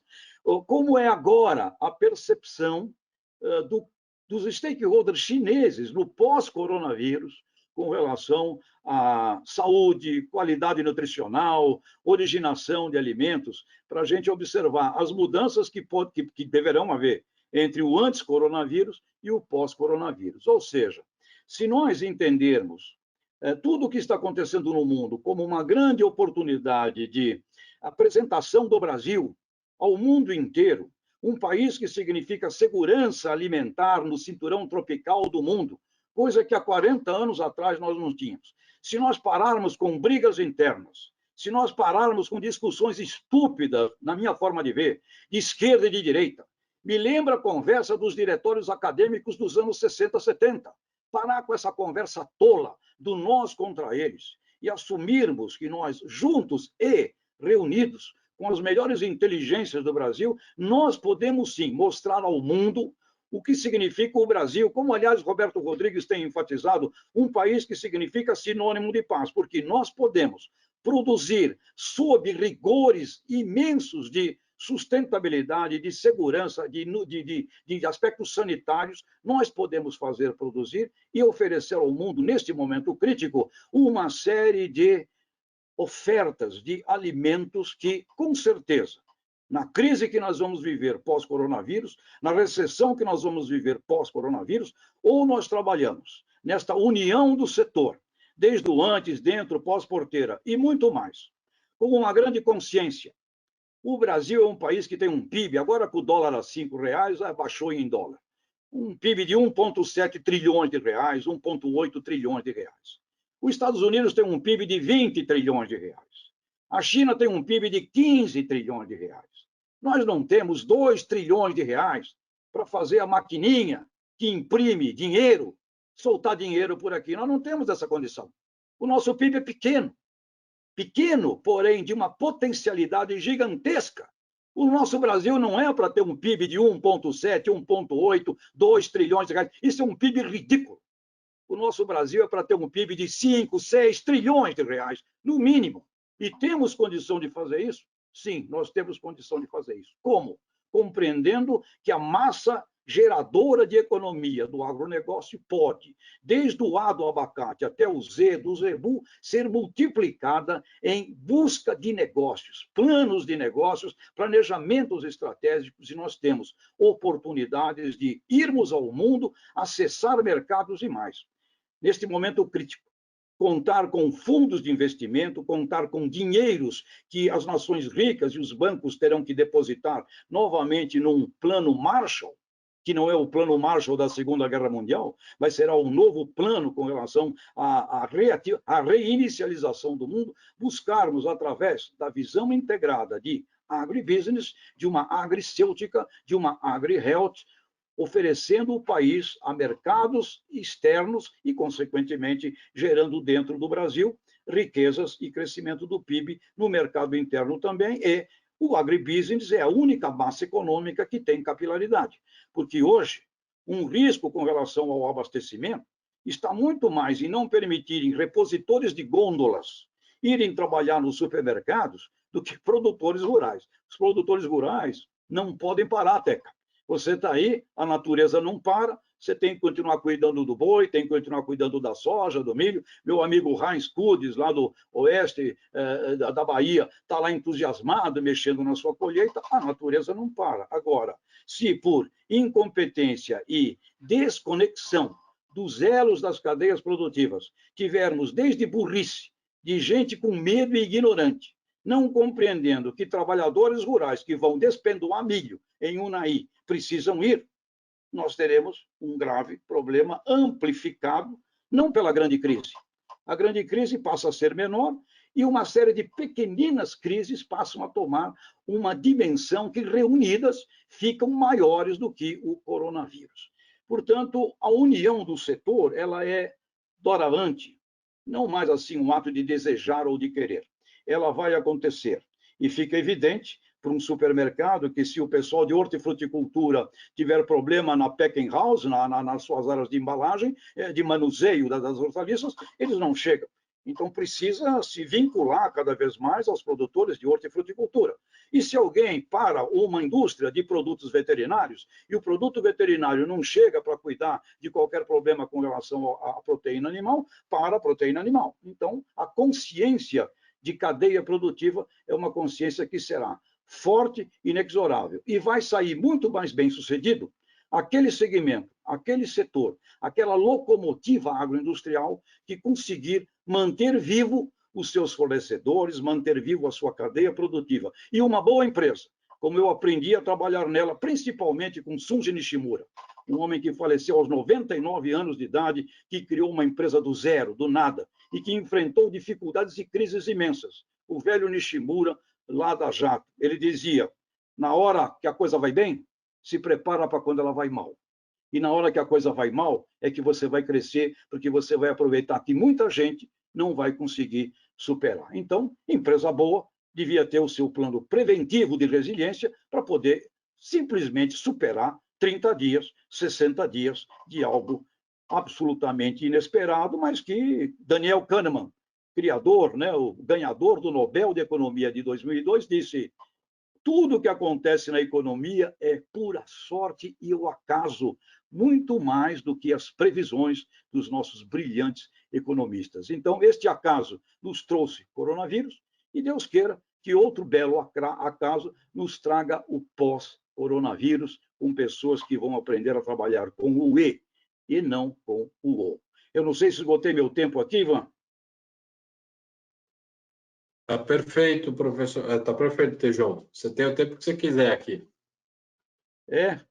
Bom, vamos. Acho que passei o conceito do inexorável da união do setor e de uma grande luta entre forças. forças criadoras, forças sintrópicas versus forças entrópicas, versus pessoas que buscam encontrar a solução fácil no ou e não no e. E, para encerrar, outra grande felicidade da minha vida foi ter trabalhado na Agroceres com o Ney Bittencourt de Araújo, que trouxe o conceito de agronegócio ao país. E um dia, passando em frente a uma livraria, ele entrou e me deu um livro de presente. Chama-se A Marcha da Insensatez, escrito por Barbara Tuchman. E nesse livro, essa jornalista americana descrevia a insensatez humana e o quanto ela provocou muito mais crises do que a própria natureza. E ela inicia o livro falando de Troia. Por que os troianos colocaram o cavalo para dentro? Tinha um grupo, que era o grupo do nós contra eles, que queria colocar o cavalo para dentro. Outro grupo achava que aquilo estava errado e não queria colocar o cavalo para dentro. O grupo que queria colocar o cavalo para dentro matou o outro grupo que não queria. Botaram o cavalo para dentro e a gente sabe o que aconteceu. Portanto, ali, a liderança de Troia deveria ser gosto do presente, ótimo presente, ele fica aí do lado de fora e eu vou criar um outro presente para mandar para vocês gregos. Portanto, a marcha da insensatez revela que a política do ou, ela é estúpida, ela é burra e ela causa muito mais sofrimentos do que a visão conciliadora do e. Perfeito, professor. Muito obrigado. A gente tem aqui, só dar um alô aqui, ó, saudações para o Fábio Ribas, que está em Tapejara, o José Eduardo de Macedo, o Kleber de Paulo, sócio da KPMG, manda saudações exalquianas aqui para o professor Menten, o Jefferson Santos comentando aqui que essa palestra foi o Tejon sendo o Tejon, brilhante, o José Tonon também agradecendo pela citação ao Nishimura, o Araquim Mindon e a Ana Lida Medeiros também mandando o nosso alô aqui. Bom, pessoal, a gente vai começar agora a sessão de perguntas e respostas. Tá? Eu fui, durante aqui o webinar e a apresentação de todos, eu fui coletando aqui algumas perguntas e tentando agrupar elas por assuntos. Tem algumas perguntas que eu acho que são mais gerais, algumas perguntas que são direcionadas a cada um dos nossos participantes. Eu vou começar com as perguntas gerais, e aí, obviamente, quem se sentir confortável para colocar a sua opinião fica absolutamente à vontade. Tá? Tem uma série de perguntas aqui mostrando uma certa preocupação sobre logística, né? Então, pessoas perguntando sobre o impacto que essa crise pode gerar na entrega de fertilizantes, também pessoas perguntando se já tem alguma estimativa sobre se pode ou não ter um impacto de desabastecimento de insumos para o produtor rural. Então, e algumas outras também perguntando sobre o risco de desabastecimento das cadeias de grãos. Então, meus amigos, se vocês puderem passar um pouquinho a visão de vocês e comentar o que vocês estão vendo, se já tem algum tipo de impacto nesse sentido, eu acho que essa explanação pode cobrir algumas das perguntas que a gente tem aqui. Primeiro as damas, Teca. Vai lá, Menten. Estou vendo primeiro as damas, se a Teca quer se manifestar. Diga lá, Teca. Teca, eu acho que a gente está com um problema no seu microfone. Dá uma conferida, por favor, se o microfone está habilitado. Bom, eu acho que enquanto a Teca ali resolve ali o assunto do computador, eu ontem conversei bastante como já mencionei. Teca, então você segue. Ok? Não, pode ir. Depois eu entro, vamos lá. Arruma aí o computador. E ontem eu conversei bastante com o secretário Gustavo Denis Jonqueira, e existe uma preocupação, sim. Existe uma preocupação não sob o ponto de vista das indústrias em si ou dos elos da corrente. Existe uma preocupação com proibições que geram confusão, que geram medo e que podem provocar não chegada como deveria chegar dos insumos da cadeia produtiva. Eu conversei ainda ontem, no final do dia, com o pessoal da Ulambra, por exemplo. O pessoal da Ulambra, de Flores, quarta maior cooperativa de flores do mundo, desesperados. Não existe nada hoje que esteja assim explicitado. Não pode haver o transporte desses produtos essenciais, de insumos e de tudo que envolve o agronegócio. Não existe isso. Porém, o pessoal fica com medo. Fica com medo de carregar, fica querendo saber se em tal cidade vai ter ou não vai ter problema. Então, essa desinformação e essas atitudes pontuais de determinados setores e prefeitos e áreas transforma isso numa grande dúvida. E a grande dúvida é um mal terrível. Mas diga lá, Teca, qual é a sua visão? Eu acho que eu vou dar continuidade no que o professor Tejon falou, mas eu vou colocar uma coisa a mais. Eu acho que está havendo, assim, um momento lógico, inusitado, completamente fora da nossa vida, da nossa rotina, e eu acho que vai acontecer um ajuste disso tudo, professor. Eu acho que vai ser uma coisa natural, que, assim, até, se Deus quiser, os governantes vão se entender. Acho que a primeira coisa, um fala uma coisa, outro fala outra, isso está bem difícil. Mas, além disso daí, eu acho que a gente vai ver a gravidade das situações e nós vamos poder, os governantes vão poder abrir um pouco mais isso aí. O professor Tejon falou do secretário da Agricultura, e eu estava lendo hoje cedo até um protocolo que ele está fazendo para as feiras livres.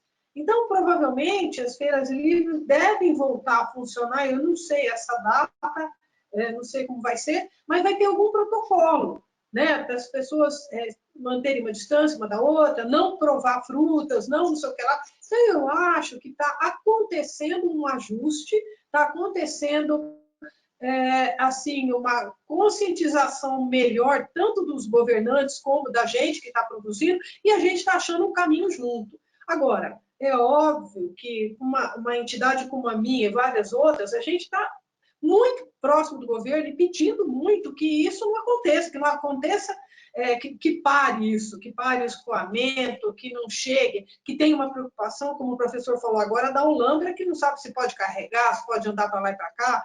Tem outras coisas assim que parecem pequenas, mas não são pequenas para o agro. Os caminhoneiros que não conseguem comer nas estradas, né? Isso é uma coisa que está acontecendo, que precisa resolver. É tudo coisa pontual que está acontecendo, mas acaba gerando um transtorno muito grande. Outra coisa, eu estou aqui no interior, está tudo fechado.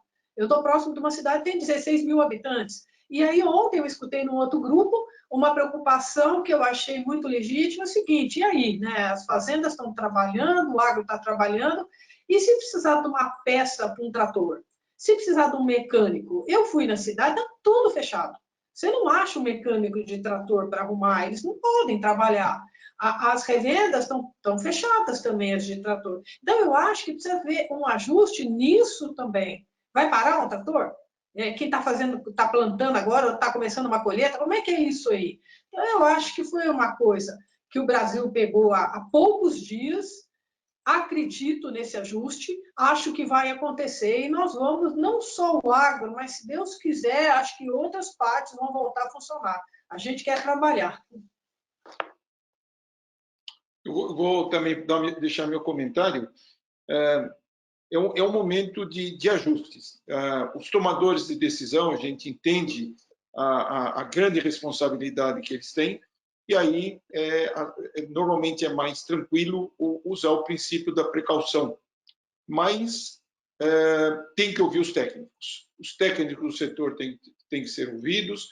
Se a decisão não foi a mais adequada, tem que ter a humildade de rever e justificar de maneira transparente que aquela atividade que está sendo prejudicada, quer seja a parte de logística, tendo como consequência o desabastecimento, ela pode ser feita com segurança. Eu acho que volto aí à ideia.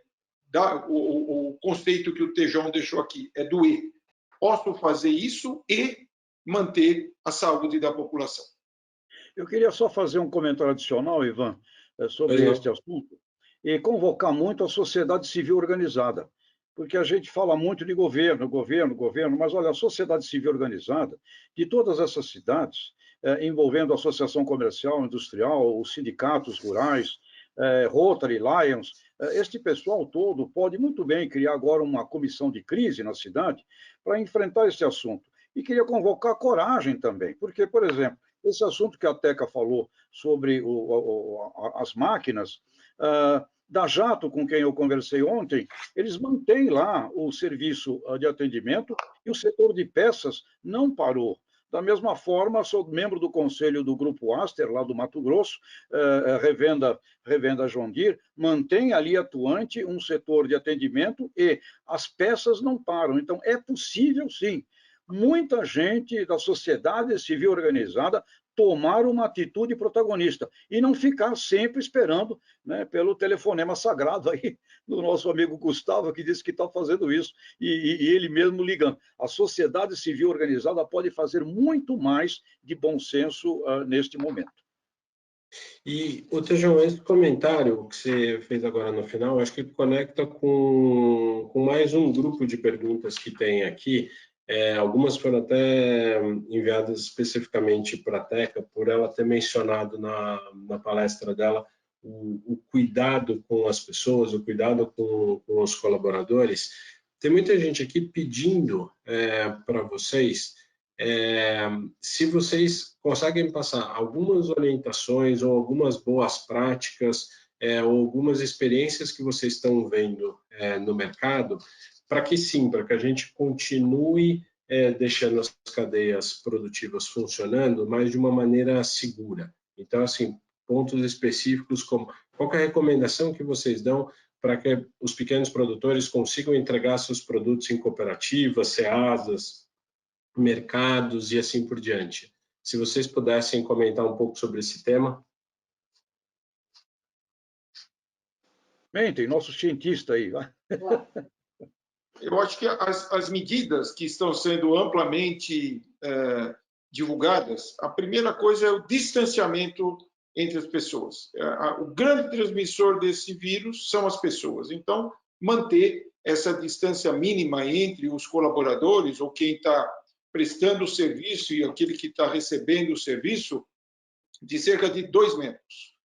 Tomar todos os cuidados de higienização, principalmente a lavagem das mãos com sabonete, ou se não tiver, usar qualquer desinfetante ou o álcool gel, que é bastante utilizado. E aí, podendo até passar a utilizar, a ter medidas um pouco mais de mais qualidade, tomar cuidado com a utilização dos EPIs, trocar as roupas após uma exposição a um grupo grande de pessoas, porque nós não temos claramente ainda quantos dias esse vírus sobrevive em diferentes superfícies. Então, enquanto não tem essa informação clara, nós temos que exagerar em alguns casos na parte de higienização, mas certamente cuidando e estar atento a qualquer tipo de sintoma. Teve um sintoma característico de que pode estar contaminado, aí sim existe todo um protocolo que os médicos têm passado para você fazer alguns testes e verificar se sente dificuldade de respirar, se tem os sintomas de tosse, resfriado, etc. E aí sim essa pessoa ficar em observação, ficar em isolamento. Mas a minha ideia é que principalmente os mais jovens, que são muito menos sujeitos a manifestar a doença, e aí não vai estar multiplicando o vírus, a possibilidade deles serem transmissores é muito menor. Temos, nesse momento, infelizmente, que evitar que os mais idosos, que são mais sensíveis à infecção desse vírus, estejam exercendo essas atividades de mais atendimento ao público. Perfeito.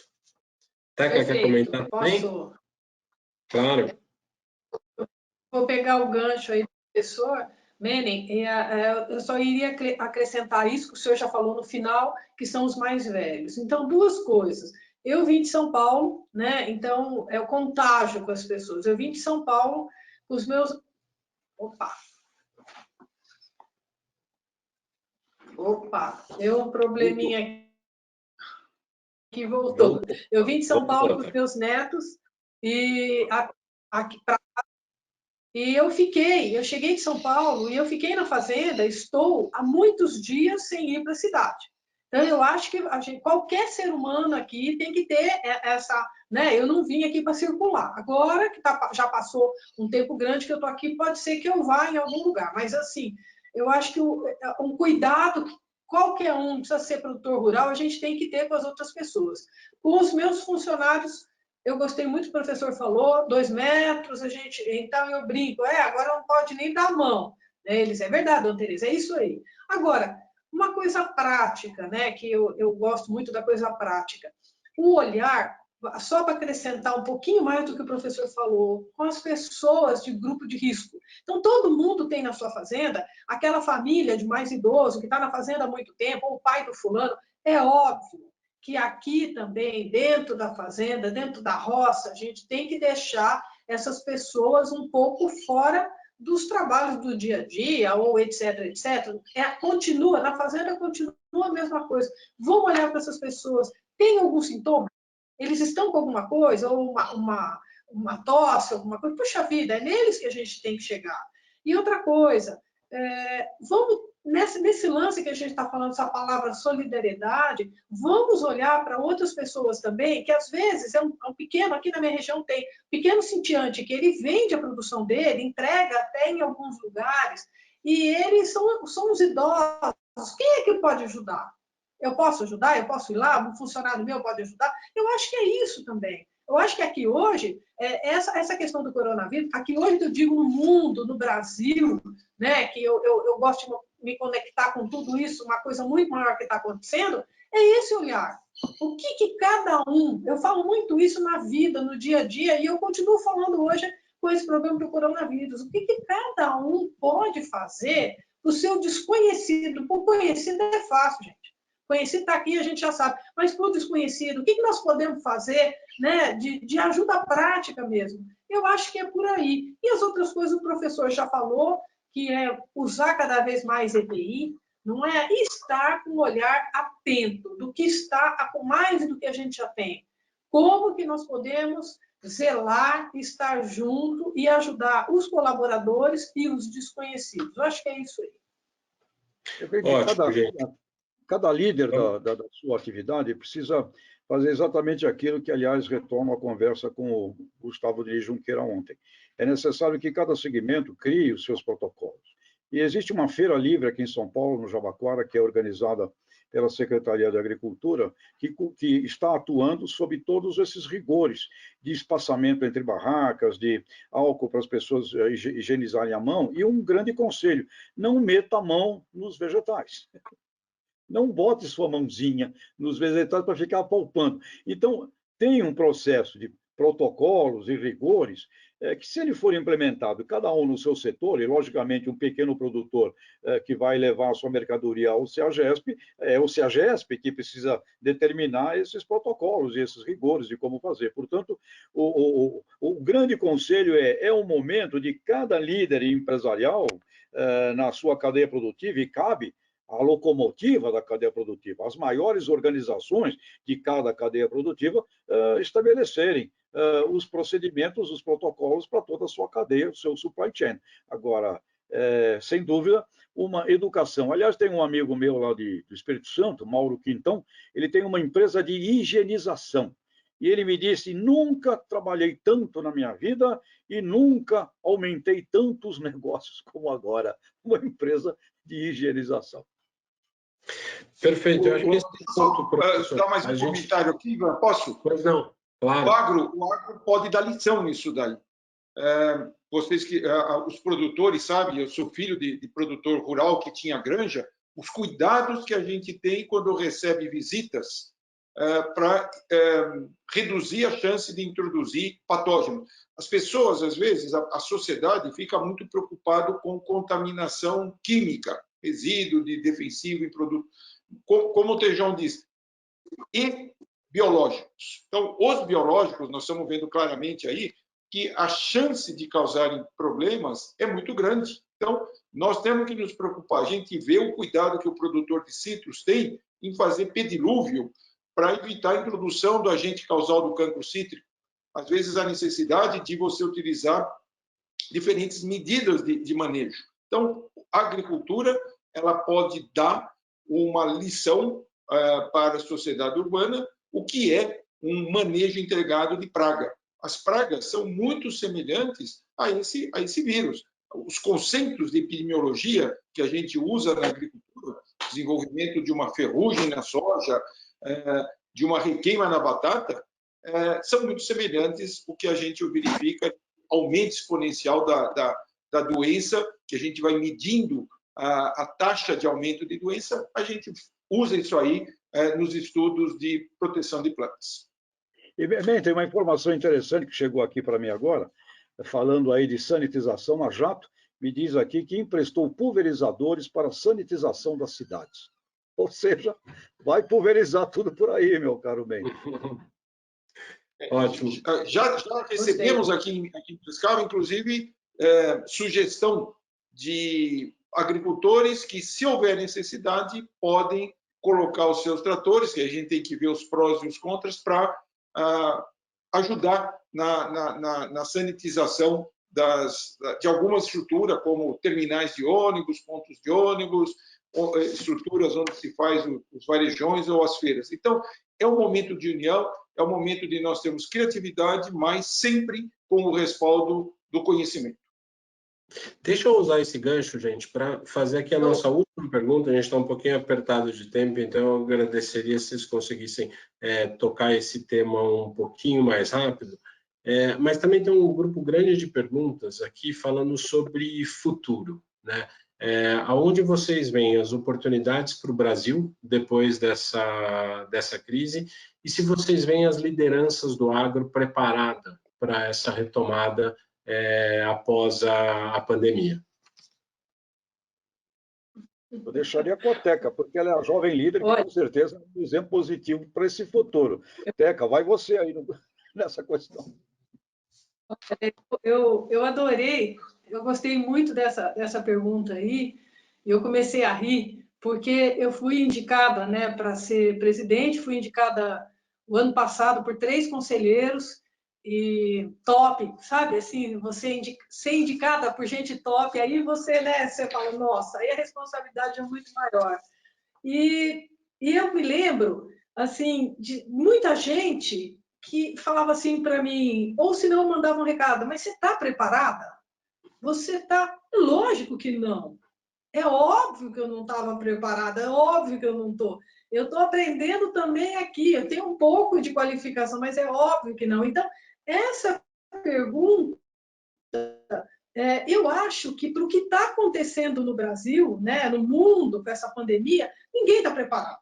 Né? Eu acho que a gente vai aprender junto, a gente está tendo uma capacidade maior de prestar atenção, de se especializar, de ouvir. Hoje foi falado aqui, não sei se foi pelo professor Tejon ou foi pelo professor Menem, falando de ouvir a academia, né? De alguma maneira isso foi falado, os especialistas, é isso aí.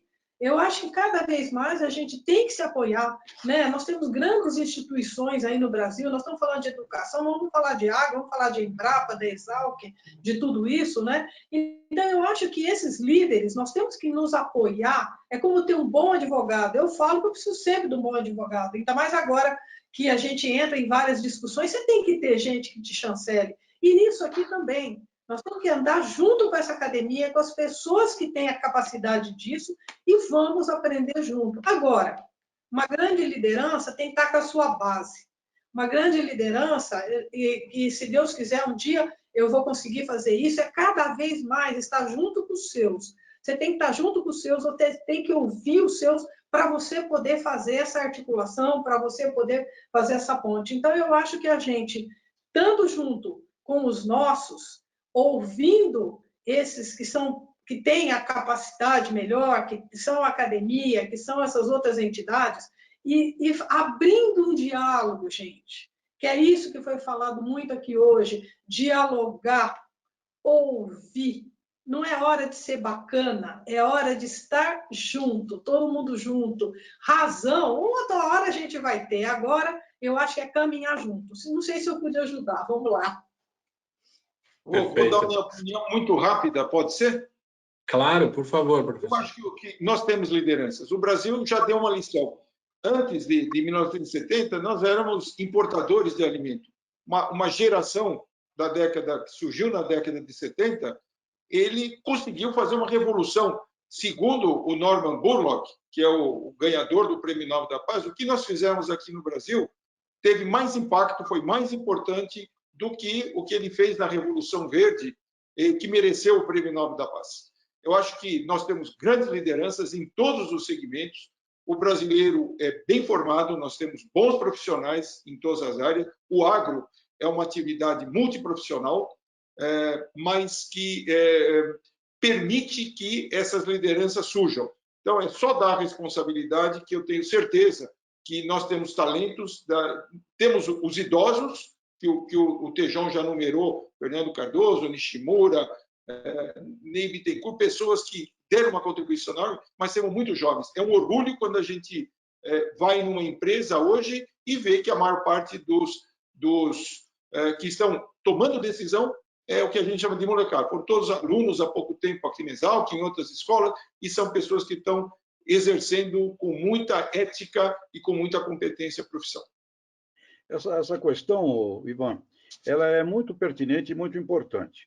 Quando você analisa as grandes crises mundiais, e quando você analisa também a derrocada de grandes corporações e grandes empresas, você vai observar que quem levou essa situação a uma destruição foram grandes líderes que ali estavam e anestesiados pelo sucesso do passado. Então você vai ver que quem derrubou e quem botou o Titanic para o fundo não foi um capitão inexperiente, foi o capitão e a melhor tripulação existente naquela época na navegação. E você observa isso. Então, quando tem uma grande crise, um trauma como este, nós vamos ver líderes atuais desaparecendo, vamos ver novos líderes surgindo. E não é só líder porque tem idade de 30 anos. Novos líderes surgindo. Pessoas extraordinárias que não hoje, que são anônimos hoje e que irão surgir. As crises têm um aspecto fantástico para a humanidade. Ela renova e reinicializa o mundo. As novas lideranças não serão, em grande parte, as que nos trouxeram até aqui. Serão novos líderes nascidos, inclusive, disto que o professor Menten coloca, do que a Teca coloca, líderes que vêm com um compromisso, CEOs, né, como já se estuda hoje, CEOs ativistas, pessoas que são responsáveis muito além da rentabilidade do EBITDA das suas companhias ou da preocupação com a eleição de 2022, pessoas preocupadas com a missão e com a causa. Isto será a vitória e este será o grande futuro. E aqui vai o meu otimismo, não é um otimismo de tolo, é uma esperança realista. Todas as crises da humanidade sempre foram sucedidas por grandes saltos positivos e nós vamos viver esse grande salto. E este grande salto, no caso da realidade brasileira, é o grande desenvolvimento que nós podemos ter, dobrando o tamanho do agribusiness do país. Ótimo, pessoal. Eu, pessoalmente, também tenho certeza disso. Acho que o agro vem se mostrando o esteio desse país já há algum bom tempo e eu não tenho certeza que depois dessa crise isso vai ser diferente. Eu tenho certeza que isso não vai ser diferente depois dessa crise. Então, pessoal, só fazendo aqui um apanhado geral de todas as minhas anotações aqui, da contribuição de vocês, eu acho que a gente pode ver com o professor Menten a importância da gente buscar fontes de informação seguras, que essa nova situação pode promover na gente uma mudança de hábito, e uma frase que eu achei muito interessante, que a partir de agora é um momento de união e de amor para as pessoas, mas sempre buscando informação e sempre buscando a ciência para basear as nossas decisões. E na fala da Teca, eu queria destacar a importância que ela está dando dentro da sociedade rural brasileira, essa liderança mais jovem, a importância que ela colocou sobre a educação das pessoas que trabalham dentro do nosso setor, o cuidado com o nosso time, e as 4 palavras que ela destacou, que agora a gente está num momento de união, de solidariedade, de equilíbrio e de coesão, tanto na parte governamental quanto nas lideranças do agronegócio. E da fala do Tejon, para mim, um negócio que particularmente me toca é essa conjunção do e não do ou. Eu acho que a gente tem que, de fato, acabar com essa polarização. A gente não precisa escolher por um ou por outro. A gente tem que ser criativo e achar maneiras de fazer os dois, né? E também do alerta ou do modelo que esse conceito de agro-saúde, que o agronegócio é sinônimo de saúde, esse conceito do agro-saúde está fazendo as pessoas redescobrirem as cadeias de valor, as cadeias produtivas dentro do agronegócio. E aqui também é outro tema que para a gente da Orbia toca bastante forte, porque eu acho que um dos princípios pelo qual a gente criou a empresa foi de justamente reunir num único marketplace, numa única ferramenta digital, essas várias cadeias do agronegócio, onde o produtor ele pode ter acesso a comprar insumo de uma gama grande de distribuidores, pode ofertar sua commodity para uma gama grande de produtores, ter acesso a prestadores de serviço, de alguma maneira a gente ajuda que essas cadeias continuem acontecendo de uma maneira digital e, nesse momento, de uma maneira cada vez mais segura. Eu queria agradecer mais uma vez os participantes da webinar. A gente teve aqui mais de 250 participantes. Tem uma lista de perguntas que a gente não pôde, que a gente não conseguiu tocar ao longo do webinar, mas a gente vai se esforçar para responder todas elas e mandar para as pessoas que mandaram a pergunta a resposta sobre elas. Participação de várias partes do Brasil, participação de fora do Brasil, como eu tinha mencionado, mas principalmente queria agradecer a Teca, ao professor Menten e o Tejon por terem topado participar aqui com a gente, inaugurar esse canal com a gente. É de fato uma felicidade para a Orbia contar com vocês nesse primeiro webinar que a gente proporcionou para o mercado. Legal, pessoal, muitíssimo obrigado. O webinar vai ser gravado, de tempos em tempos a gente vai disponibilizar parte desse conteúdo, vamos procurar responder todas as perguntas e em breve a gente se reunir de novo. Até mais, pessoal, boa semana, bom final de semana, bons negócios a todos, com a certeza que o agro vai sair muito mais forte depois dessa pandemia. Até logo, até mais.